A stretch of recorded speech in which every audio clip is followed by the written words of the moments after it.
I'm Amy McCamley. I've lived in the city of Hayden since 2020, and I'm super proud of it. Like City Councilman Roeder was super proud that he's been here for 45 years. There's sometimes, not between everyone, but there's just like contention that people who've lived here longer have more clout, have more experience. And I'm here to say that people who have moved here, we've moved here for a reason. We like it that there is low crime.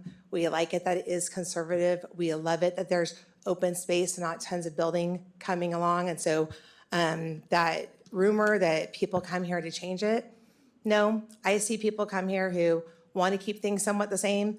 I see people who've lived here their whole lives and want to change it. So I think just like stop passing judgment right there. So I'm proud that I've been here since 2020 and I've been actively involved, which is more than I can say for some Idahoans who've been here their whole life. I also have a business in Hayden. So like my family purposely felt that God brought us to this state, brought us to this area. I love the city of Hayden. That is why we chose to live here. That is why we chose to open up our business here. And so I just want to kind of state that. This has been an interesting situation between the city of Hayden wanting, not even the city of Hayden, some city councilmen, some Hayden residents wanting their own police department versus others wanting the sheriff's department. There's been a lot of chatter online. There's been a lot of just discussion about it. And so first I want to say, because there seems to be this like conversation going on that people who want the sheriff's department are in favor of all the commissioners because they're overseeing the budget, and they're in favor of the Sheriff Norris, and they love all of the deputies and all these things. I'm here to say I want the sheriff's department to stay in Hayden publicly.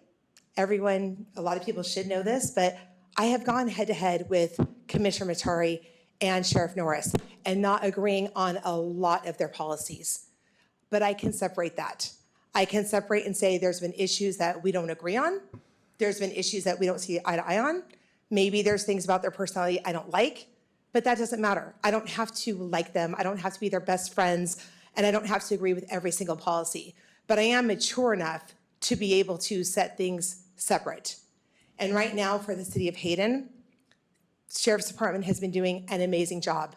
There has been no complaints from our citizens. There's not been one time in my mind that I've doubted that like I'm paying too much for the Sheriff's Department. So I just want to make that really clear. This meeting that the Councilman Roeder is talking about that was at a private residence house, first of all, I'm appalled. I was there just as a neighbor. It's in my neighborhood. I'm appalled that meeting was recorded. I get it in Idaho, you don't have to make that announcement, but thank God that meeting wasn't at my home. But I am appalled that our neighbors brought a meeting into their home. And the reason why they did that was because of all this fighting going on between city councilmen. Am I wrapping it up? Yeah. How many more minutes? Yeah, it's 3 minutes per person, and you're a little beyond that. So if you could just wrap it up. I'll wrap I'm it up. sorry. Appalled about that. And this nickel diming needs to stop. The Sheriff's Department is willing to work with us. Why reinvent the wheel? Talk about a waste of money, as you said, and I'm wrapping my last sentence. Commissioner Roeder, as you said, not Commissioner Roeder, sorry, City Councilman Roeder, as you said, how you need to be mindful of where the Hayden residents' money is being spent. Well, in 2010, there was a consulting company already hired to see if Hayden, ACMA, if Hayden should have their own police department. And now here we are revisiting this, and you're going to spend $100,000 on a consulting company to find out if that's okay. Thank you.